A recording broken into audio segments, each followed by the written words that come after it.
Hello, আসসালামু আলাইকুম dear viewers. আজকে আমরা ইংলিশ ল্যাঙ্গুয়েজ সেকশনে কিছু গ্রামেটিক্যাল রুল নিয়ে কথা বলবো। আসলে গ্রামেটিক্যাল রুল নিয়ে সবার একটি কমন অভিযোগ রয়েছে এরকম যে গ্রামেটিক্যাল রুল মনে থাকে না, অথবা অনেকবার পড়লেও এটাকে অ্যাপ্লাই করার ক্ষেত্রে কিছুটা প্রতিবন্ধকতা প্রায় সবাই ফিল করে। তো এক্ষেত্রে আমি বলবো যে গ্রামেটিক্যাল রুলগুলো সরাসরি মুখস্থ না করে এক্সাম্পলের মাধ্যমে জিনিসগুলোকে আত্মস্থ করা, এবং আমরা যখন যে কোনো কিছু রিডিং পড়বো তখন ওই গ্রামেটিক্যাল রুল আমরা যেগুলো শিখেছি সেগুলো আসলে ওখানে অ্যাপ্লাই হচ্ছে কিনা, অথবা যে রিডিং সেগমেন্টটা আমি পড়ছি সেখানে কোন গ্রামেটিক্যাল রুলটা ইউজ হয়েছে এটা সম্বন্ধে আমার ভাবতে হবে। এইভাবে যখন আমি রেগুলার চিন্তা করতে থাকবো তখন গ্রামেটিক্যাল রুলগুলো অটোমেটিক আমার মাথার ভিতরে সেট হয়ে যাবে। তখন এগুলোকে আমার খুব বেশি কঠিন মনে হবে না। আরেকটা বিষয় সেটা হচ্ছে গ্রামেটিক্যাল রুলগুলা আমার একটা রেগুলার বেসিসে 15 দিন 20 দিন অথবা 1 মাস পর পর একটু রিভিউ করতে হবে।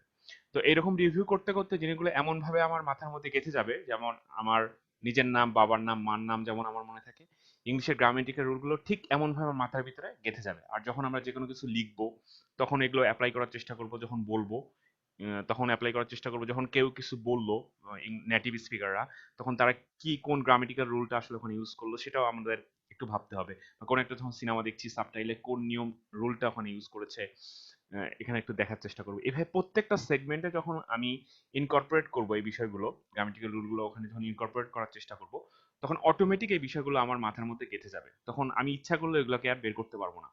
আরেকটা কথা, যে অনেকেই বলে ভাষা শেখার জন্য কি গ্রামার আসলেই গুরুত্বপূর্ণ কিনা।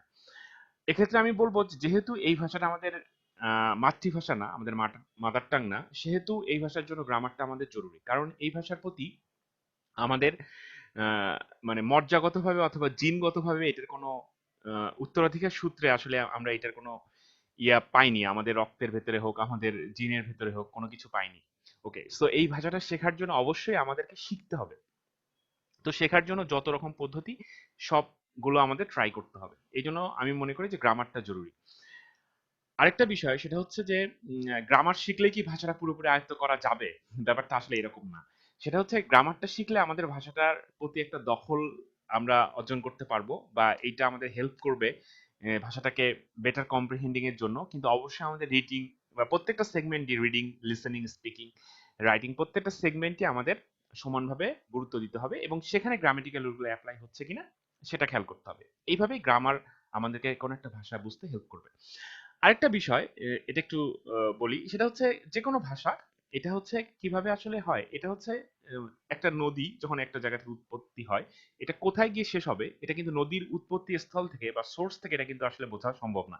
তো এটা কিন্তু অনেক টার্নস নেয়, অনেক টার্নস নিয়ে তারপর সে সাগরে গিয়ে মিলিত হয়। তো একটা ভাষাও কিন্তু ঠিক সেরকমই, অর্থাৎ একটা ভাষা উৎপত্তি হওয়ার পর এটা অনেক আপস অ্যান্ড ডাউনস এটা ফলো করে। তো আমরা গ্রামারটা শিখবো জাস্ট একটা মেয়ার একটা রুলস সেট করার জন্য, ভাষাটাকে বোঝার জন্য, কিন্তু এটাই সবসময় যে 100% ওই রুলটাই হবে ব্যাপারটা ওইরকম না, ওর কিছু ব্যতিক্রমও থাকবে, সেটাও একটা রুলের মধ্যে আবার ফেলানো হবে, মানে সেটাও একটা আলাদা ক্যাটাগরিতে ফেলানো হবে। তো এইভাবে আমরা এই ভাষার অভ্যন্তরীণ শৃঙ্খলাটা আস্তে আস্তে আবিষ্কার করতে শিখবো। এটাই আসলে গ্রামারের আমি বলবো যে সৌন্দর্য, যে সবসময় এটা সব ক্ষেত্রেই যে একদম 100% রিজিড থাকবে ব্যাপারটা এরকম না, কারণ দিন শেষে এটা একটা ভাষা, এটা কোনো সায়েন্স না। ঠিক আছে, সায়েন্সের যেখানে পরিবর্তন হচ্ছে সেখানে একটা ভাষা একদম 100% রিজিড থাকবে, এটা আশা না করাই মনে হয় শ্রেয়। তো আমরা মুভ করি।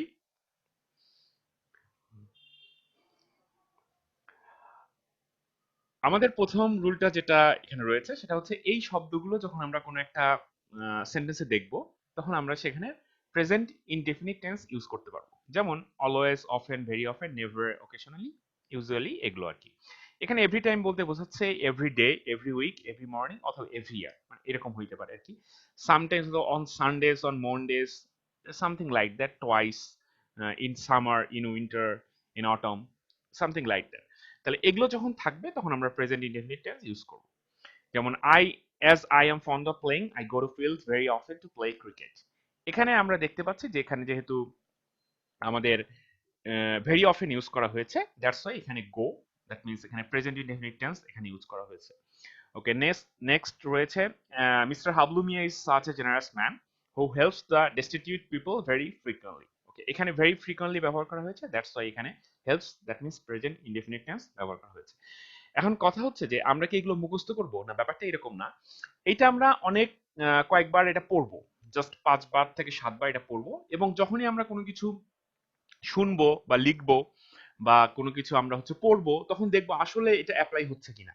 তো এইভাবে যখন আমি অটোমেটিক যখন এগুলো প্র্যাকটিসের মধ্যে রাখবো, এগুলো আমার মাথার মধ্যে সেট হয়ে যাবে। এটা এইভাবে ধরে ধরে যে always, often, very often, never, এইভাবে ধরে ধরে আসলে মুখস্থ করার দরকার আছে বলে আমার কাছে মনে হয় না। ওকে, এরপরে রয়েছে যে কখন আসলে কোন কিছু মানে ইন্ডিকেটর গুলো কি, যে প্রেজেন্ট কন্টিনিউয়াস টেন্স থাকলে আমরা বুঝবো কিভাবে বা খুব সহজে কিভাবে বোঝা যাবে, সেটা হচ্ছে এগুলো যখন থাকবে এই ওয়ার্ড গুলো, তখন আমরা প্রেজেন্ট কন্টিনিউয়াস টেন্স ইউজ করতে পারবো। যেমন now, right now, today, this year, this week. Okay, এগুলো যখন থাকবে তখন আমরা অটোমেটিক সেটাকে প্রেজেন্ট কন্টিনিউয়াস টেন্স ইউজ করতে পারবো। তো due to his father's strict order, Sakina is doing her homework right now. এখানে যেহেতু রাইট নাও রয়েছে, that's why we are using present continuous tense here. Okay, mister Alta Begum is planning to visit Miami beach this year. যেহেতু this year রয়েছে, সেহেতু present continuous tense এখানে use করা হয়েছে। Okay, এখানে যখন আমরা just, already, lately, recently, yet, so far, for a long time, still, since, for, till now, একটু আগে দেখেছিলাম হচ্ছে just now, sorry, now, right now, এগুলো থাকলে আমরা প্রেজেন্ট কন্টিনিউয়াস টেন্স ইউজ করছিলাম, কিন্তু টিল নাও, জাস্ট নাও, এগুলো থাকলে আমরা ইউজ করব present perfect tense. Okay, so mister Gabu had just gone out after being reviewed by his cantankerous boss. এখানে দিয়েছে হচ্ছে এখানে জাস্ট, দ্যাটস ওয়াই এখানে আমার ইউজ হচ্ছে present perfect tense. Okay, Hero Alam has not yet got national film award. Okay, so Hero Alam has not yet got, এখানে yet দেওয়া হয়েছে, দ্যাটস ওয়াই এখানে আমরা ইউজ করছি present perfect tense. Okay, rule number 4, যখন এই ওয়ার্ডগুলো থাকবে, yesterday, last night, last week, last month, last year, ago, for a while, this is time, this is high time, long since, once, এগুলো যখন থাকবে তখন আমরা ইউজ করতে পারবো হচ্ছে পাস্ট ইনডেফিনিট টেন্স। এখন Bangladesh defeated Zimbabwe in the last foreign tours, এখানে লাস্ট রয়েছে, দ্যাটস ওয়াই আমরা present past indefinite tense use করেছি। It is high time in the midst of কোভিড-19 we took safety measures for ourself. Okay, এখানে একটু মিনিংটা বোঝার বিষয় রয়েছে। ইট ইজ হাই টাইম বলতে এখানে আসলে পাস্ট টেন্সের কোনো বিষয় বা পাস্ট টেন্স যেহেতু এখানে ইউজ করা হয়েছে, এখানে আসলে পাস্ট টেন্স ইন্ডিকেট করছে না, এটা আসলে ইন্ডিকেট করছে যে এখন কোভিড-9 এর জন্য এটাই উপযুক্ত সময়, কোভিড-9 এর সময় এটাই উপযুক্ত সময় আমাদের জন্য সেফটি মেজারমেন্ট আমাদের গ্রহণ করতে হবে। এখানে এই মিনিংটা এক্সপ্রেস করছে।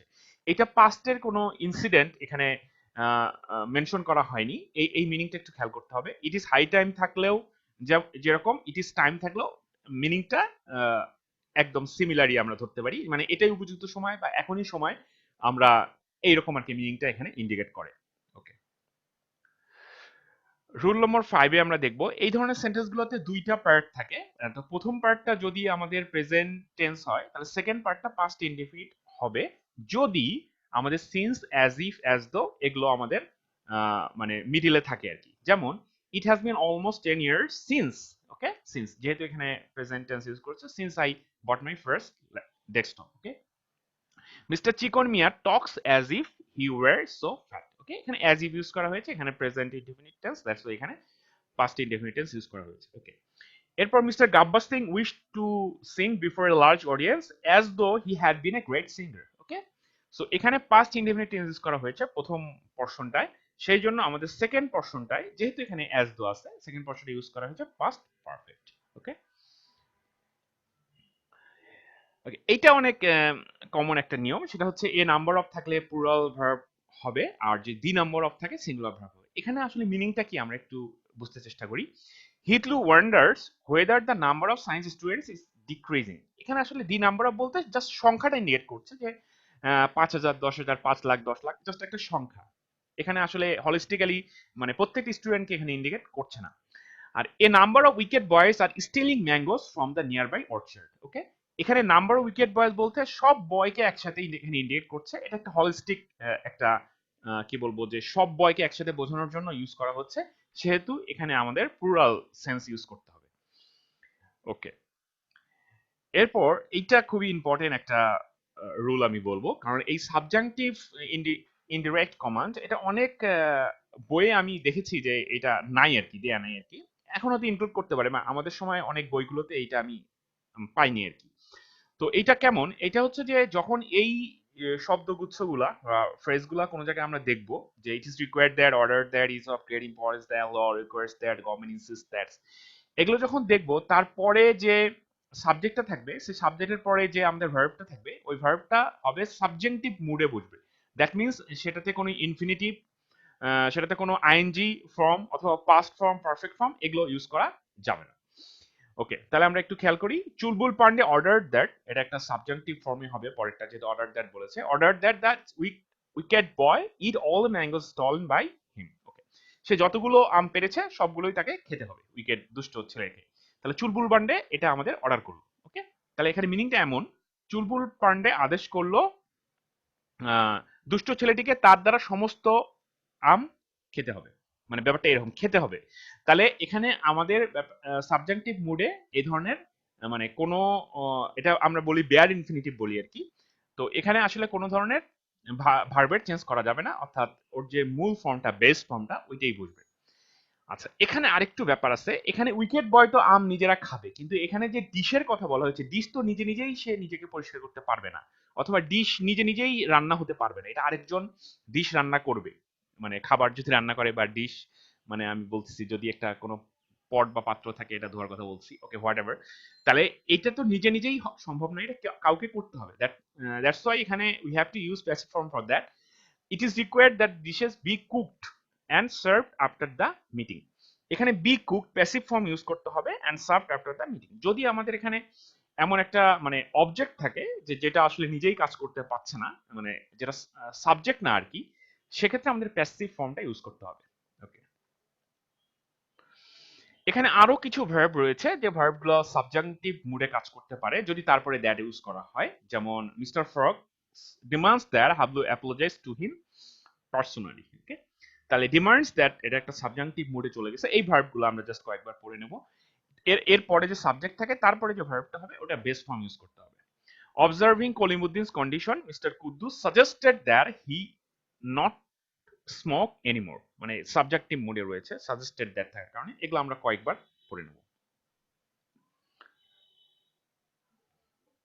এখানে এটা অনেক ইম্পর্টেন্ট।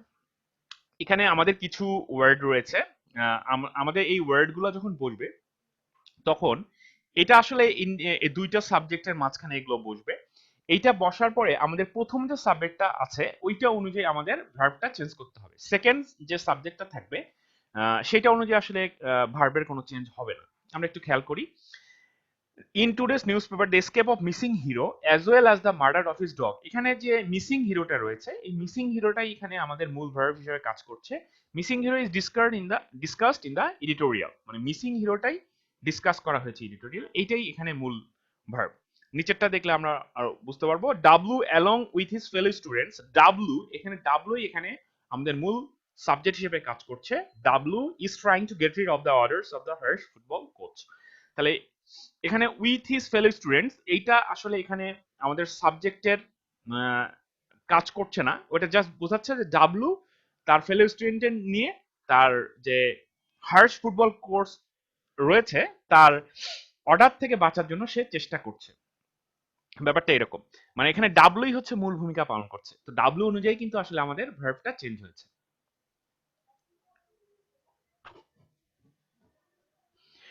ওকে, এইটা খুবই ইজি, এটা অনেক খুবই কমন একটা রুল। এটা সেটা হচ্ছে যদি দুইটা জিনিসের মধ্যে আমরা কম্পারিজন করি তাহলে বিটুইন বসবে, আর যদি মোর দ্যান টু কম্পারিজন করি তাহলে বসবে হচ্ছে এমং।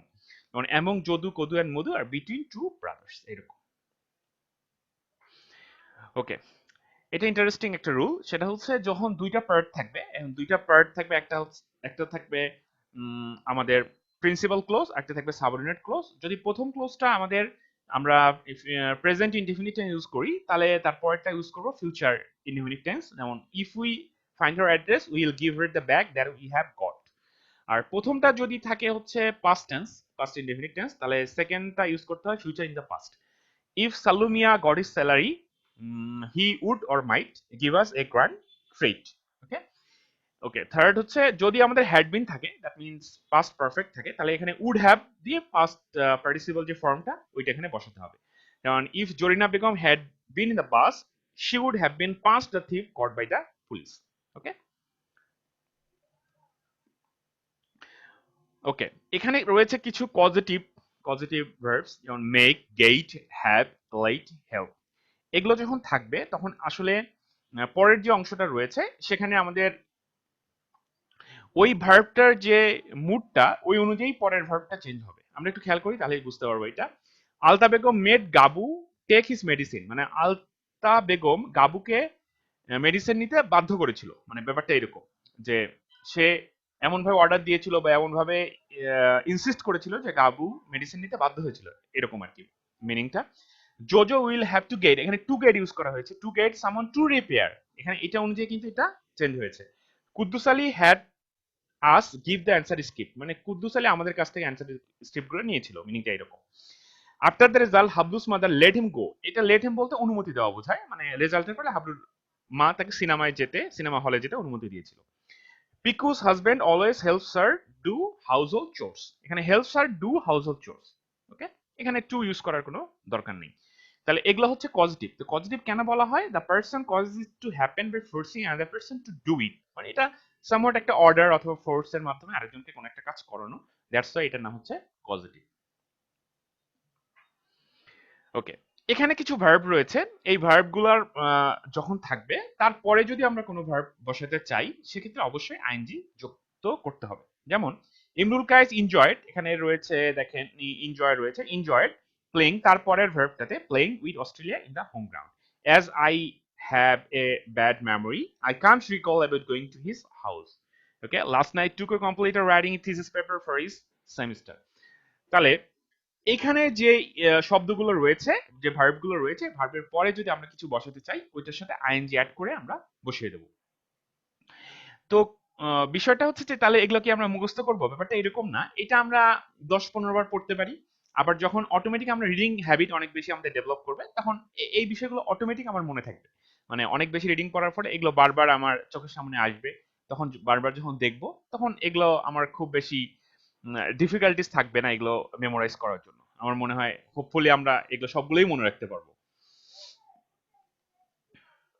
এরপর কিছু আমাদের ভার্ব ফ্রেজেস রয়েছে যেগুলোর পরে আইএনজি যুক্ত হয়, যেমন we can't help wondering why meritorious Bishal left his study, can't help রয়েছে, দ্যাটস ওয়াই এখানে আইএনজি যুক্ত করতে হবে। Aamir Khan is looking forward to, okay, এখানে টু থাকার পরে অনেকে এখানে ইনফিনিটিভ ভাবেন আর কি, যে to infinitive, looking for to meet একটা অন্তর্জলি, not like that. Looking for to itself a verb phrase which will take ING form, for which the verb will take ING form, এটার জন্য আসলে পরের ভার্বটা আইএনজি ফর্ম নেবে, এটা একটু আমাদের খেয়াল রাখতে হবে। তো এইভাবে এগুলো অনেকবার পড়তে হবে, পড়তে পড়তে এবং রিডিং হ্যাবিটটা গ্রো আপ করলে অটোমেটিক এই ভার্ব ফ্রেজ গুলো আমাদের মনে থাকবে। লাস্টে কিছু ভার্ব রয়েছে, এই ভার্বগুলো থাকলে আমাদের পরের যে ভার্বটা রয়েছে ইনফিনিটিভ মুডে ইউজ করতে হবে। যেমন the situation of current pandemic seems to get worse in the days ahead, seems to get worse. Okay, after attending the lecture lazy Latif tends to improve his English skill. তাহলে এখানে আমাদের যে ওয়ার্ডগুলো রয়েছে, ভার্বগুলো রয়েছে, এই ভার্বগুলো আমরা অনেকবার পড়ে নেব আর কি, several Times, like 10 to 15 Times পড়ে নেব। পড়ার পর আবার আমরা রেগুলার এগুলা চর্চার মধ্যে রাখবো, প্লাস আমরা রিডিং হ্যাবিটটা গ্রো আপ করবো, তখন অটোমেটিক এই ভার্বগুলো আমাদের মনে থাকবে। Okay, thank you all for this session and hopefully we'll meet in another interesting session. Assalamu alaikum.